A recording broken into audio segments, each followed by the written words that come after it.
Have you ever chosen something that turned out to be much bigger than you expected? That was me, years ago, on the start of my first Camino del Norte.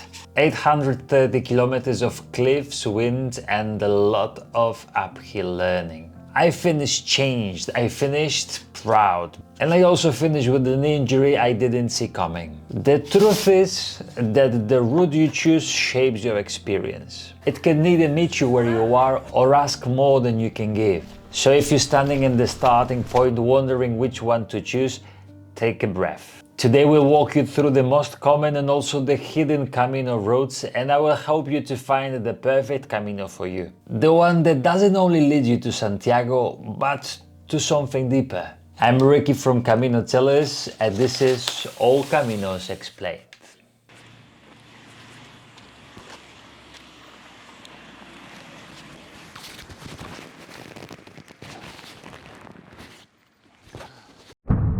The Camino Primitivo is often called the original path to Santiago, walked over 1,200 years ago by the King Alfonso II.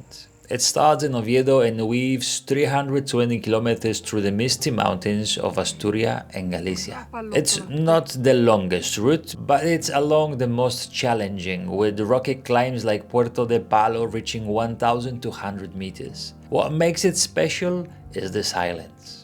The solitude, the sense that you're walking through time.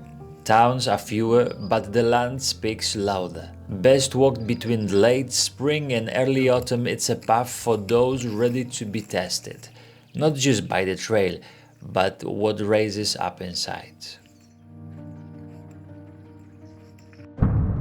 The Camino Portuguese has quietly become one of the most beloved routes, whether you begin of Lisbon or Porto. The Central Way leads you through the heart of Portugal, past blue-tile towns, stone bridges, and the centuries of shared culture.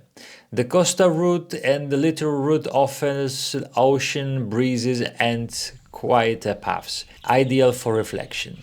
And the spiritual variant includes the boat journey, said to mirror the arrival of St. James remains in Galicia. It's a modern route, great for first-time pilgrims, food lovers, and those who want a bit of everything: history, nature, and soul.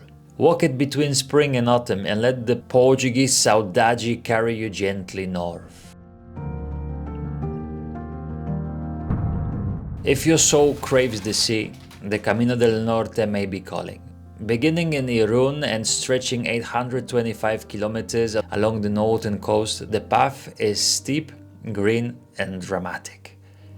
You will pass through San Sebastian, Bilbao, and small fishing villages where the pace of life is slower. The hills are demanding, especially Alto del Asto, but the reward is pace. Cliffs above the ocean, rain-smoked mornings, quiet cafes. It's a route for contemplative walkers, best enjoyed from the late spring to early autumn, when the mists lift just enough to show you something unforgettable.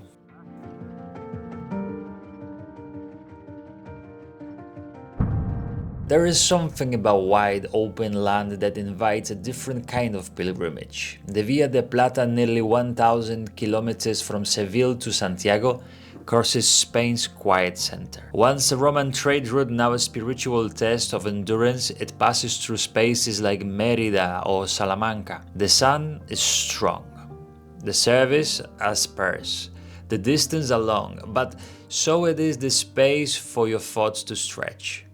Best walked in spring and autumn, this is the route for those seeking silence, solitude, and the strength to keep walking even when there's no one watching.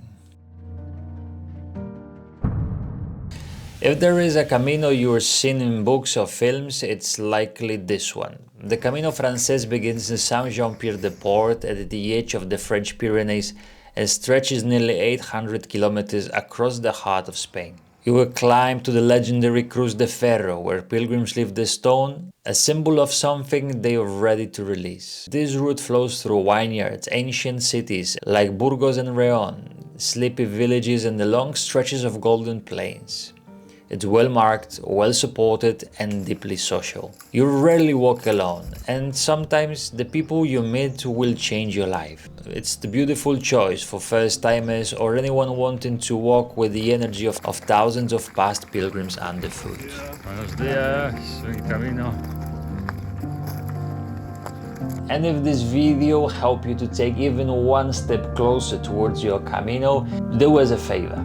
Subscribe. Press the red button just over there, subscribe. It's like getting the first passport in your pilgrim's credential. And also like this video, just giving us a high five, walking along the same path, the same route on the Camino de Santiago through struggles, joys, and transformation. And if you're secretly dreaming of walking any of those, or maybe you actually walked them already and you want to share your experience or best tips, put them down in the comment section. Let's talk Camino. And sometimes less is more. The Camino Inglés is just over 100 kilometers from Ferrol, or slightly shorter from A Coruña. Historically, it was walked by pilgrims arriving by ships from Ireland and UK. The route is short, yes, but powerful. You walk through eucalyptus forest, old Galician towns and the quiet countryside. It's a great choice if you have a week, want to earn your Compostela or simply want a more intimate Camino. It reminds us that even a short walk can carry deep meaning. The long-haul legends. Those are the quiet titans of the Camino world, routes that stretch across entire regions or even countries, testing your endurance and rewarding you with authenticity. The Via de la Lana begins in Alicante and winds 900 kilometers through vineyards, plateaus and olive groves, joining the Via de la Plata. The Camino Mozarabe starts in Almería or Malaga and shakes through Andalusian white villages and Moorish landscapes before merging into Via de la Plata. The Camino Levante kicks off from Valencia, crossing endless plains and historic towns before reaching Zamora. And then we have the four great French routes, Le Puy, Vézelay, Arles and the Paris Tour, each offering its own flavor of pilgrimage, blending French charm and Spanish spirit as they connect with the Camino Frances. These routes are for those with time, grit, and a deep longing for solitude, history and transformation. Hidden treasures. Those Caminos are for those who love secrets. Lesser known route, rich in history and authenticity. The Camino Olvidado, the Forgotten Way, lives through the ancient valleys and sleepy villages of northern Spain.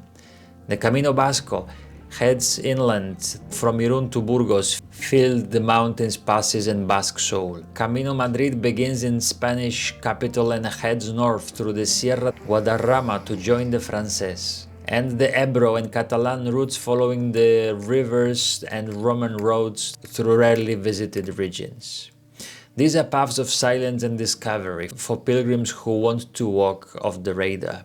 Not all the Caminos end in the cathedral. Some begin after or run alongside. The Camino San Salvador connects León with Oviedo, often walked as a spiritual bridge between the Frances and Primitivo. The Camino de Gran Canaria is a volcanic journey from the southern dunes to the northern church in Galdar. The Camino Lebaniego veers west and del Norte to the monastery of San Toribio, one of the Christianity holy doors. And finally, there is a Camino Finisterre and Muxia, leads us to the sea, to the place once thought to be the end of the world. These Caminos aren't about arrival, they're about continuation.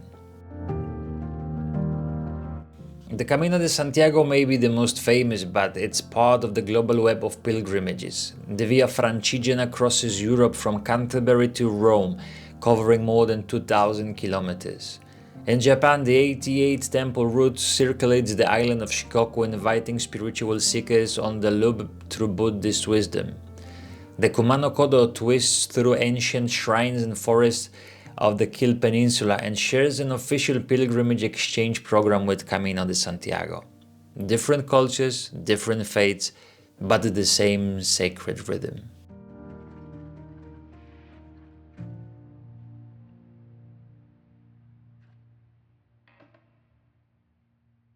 So after hearing all these Camino routes, their pros and cons, the terrains, the weather conditions and specifications, you might made already your choice. Or maybe you haven't. Or maybe despite the logic and list, you find yourself pulled into the one that you didn't even expect. Welcome to the voice of your best and the only guide called intuition.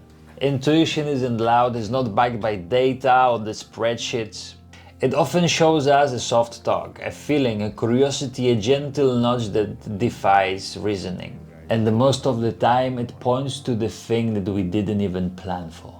And that's because the intuition isn't driven by something familiar, it's driven by something that we need, even if in that moment we don't understand it yet. Sometimes we think we want an easy route, but our gut pulls us to the one with hills. Sometimes we're drawn to walk alone even though we're scared of loneliness. And sometimes the path we dismiss straight away, that's the path that is shouting the loudest. So listen closely, because when it comes to Camino, the logic will only help you to pack your bag. But intuition chooses the Camino.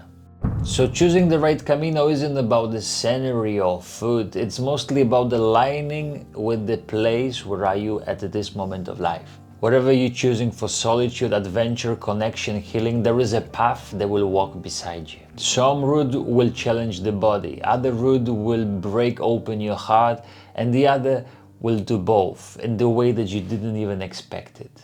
Let it challenge you, let it surprise you, let it meet you exactly where you are.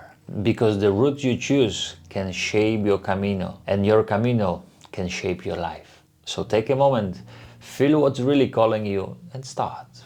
Buen camino, Ultrea.